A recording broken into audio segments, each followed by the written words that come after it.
Hi friends, இன்னைக்கு நம்ம பார்க்க போற இந்த ரெசிபி நாகர்கோயில் கன்னியாகுமரி ஸ்டைல் நார்த்தங்காய் பச்சடி. இது எப்படி பண்ணலாம் அப்படிங்கறத பார்க்கலாம். ஃபர்ஸ்ட் ஒரு கடாயில நல்லெண்ணெய் ஊத்திக்கங்க.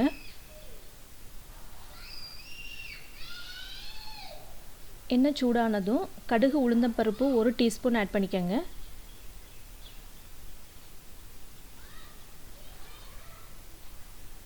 Next green chilli curry leaves இதோட ஆட் பண்ணிக்கங்க.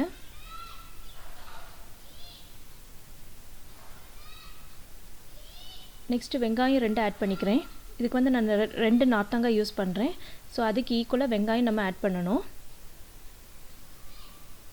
இப்போ நல்லா இந்த மாதிரி வதக்கி விட்டுக்கலாம். வெங்காயம் நார்த்தங்காய் வந்து ஈக்குவல் ரேஷியோல இருக்கணும். வெங்காயம் வதங்கினதுக்கு அப்புறமா நம்ம கட் பண்ணி வச்சிருக்கிற இந்த நார்த்தங்காவை இதோட ஆட் பண்ணிரலாம். நார்த்தங்காய் கட் பண்ணும்போது சீடை வந்து ரிமூவ் பண்ணிருங்க. சீடு இருக்க கூடாது. இப்போ இத நல்லா இந்த மாதிரி வதக்கி விட்டுக்கங்க.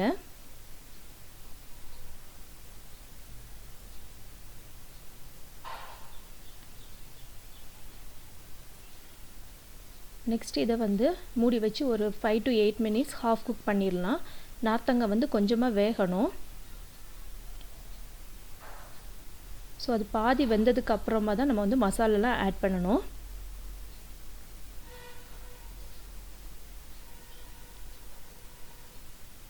இது வந்து ஒரு 5 to 8 minutes நீங்க வந்து மீடியம் ஃப்ளேம்ல குக் பண்ணிக்கங்க. இப்போ நார்த்தங்காய் கொஞ்சம் half cook ஆனதுக்கு அப்புறமா மசாலா வந்து ஒன் பை ஒன்னா ஆட் பண்ணிக்கலாம். ஃபர்ஸ்ட் உப்பு ஆட் பண்ணிக்கங்க. நெக்ஸ்ட் மஞ்சள் பொடி 1/2 டீஸ்பூன். ஜீரக பொடி 1 டேபிள்ஸ்பூன். மல்லிப்பொடி 2 டேபிள்ஸ்பூன். சில்லி பவுடர் காரத்துக்கு ஏத்த மாதிரி நீங்க ஆட் பண்ணிக்கங்க. நான் வந்து 2 டேபிள்ஸ்பூன் ஆட் பண்ணிக்கிறேன்.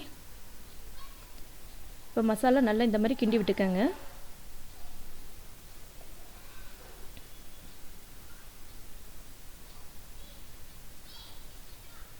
நெக்ஸ்ட் இதோட நம்ம கரைச்சு வச்சிருக்க புளி தண்ணி 1 கப் ஆட் பண்ணிக்கலாம். இது வந்து ஒரு லெமன் சைஸ்க்கு நான் வந்து புளி எடுத்துட்டேன். சோ அது வந்து 1 கப் நீங்க வந்து புளி தண்ணி ஆட் பண்ணிக்கங்க. நல்லா mix பண்ணி விட்டுக்கங்க. லாஸ்டா நம்ம வந்து 1 டேபிள்ஸ்பூன் வெந்தய பொடி. இந்த வெந்தய பொடி வந்து லைட்டா வெந்தயம் ஃப்ரை பண்ணி அத வந்து நீங்க பவுடர் பண்ணி வச்சுக்கலாம்.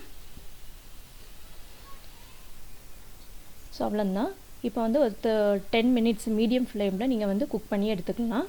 நல்லா வந்து நமக்கு வத்தி வரும். ப்ளஸ் அந்த நார்த்தங்காயை பத்தி நீங்க நார்த்தங்காய் வந்து நீங்க எடுத்து பாத்தீங்க அப்படினா அது வந்து நல்லா வந்து குக் ஆயிருக்கணும். சோ அந்த அளவுக்கு நீங்க வந்து மீடியம் ஃப்ளேம்ல ஒரு 10 minutes நல்லா குக் பண்ணி எடுத்துக்கங்க. இந்த மாதிரி பிரஸ் பண்ணி பாத்தீங்கன்னா நார்த்தங்காய் நல்லா வெந்திருக்கணும். அப்பதான் அந்த கசப்பு தன்மை எதுவுமே இருக்காது. சோ இந்த மெத்தட்ல நீங்க ட்ரை பண்ணி பாத்தீங்க அப்படினா உங்களுக்கு வந்து நார்த்தங்காயில அந்த கசப்பு வந்து எதுவுமே இருக்காது. இந்த பச்சடி நீங்க வந்து 1 monthக்கு மேல நீங்க வந்து வச்சு கூட சாப்பிடலாம். கெட்டு போகாது. and இது வந்து நல்லா ஆறுனதுக்கு அப்புறமா நீங்க வந்து ஒரு ஏர்டைட் கண்டெய்னர்ல ஸ்டோர் பண்ணி வச்சுக்கோங்க. ஃபர்ஸ்ட் 2 days நீங்க வந்து வெளியில வச்சுக்கலாம். அப்புறம் ஃப்ரிட்ஜ்ல ஸ்டோர் பண்ணிக்கங்க. சோ கண்டிப்பா இந்த ரெசிபி நீங்களும் ட்ரை பண்ணி பாருங்க. இந்த வீடியோ பிடிச்சிருந்தா கண்டிப்பா லைக் பண்ணுங்க, ஷேர் பண்ணுங்க. Thank you for watching.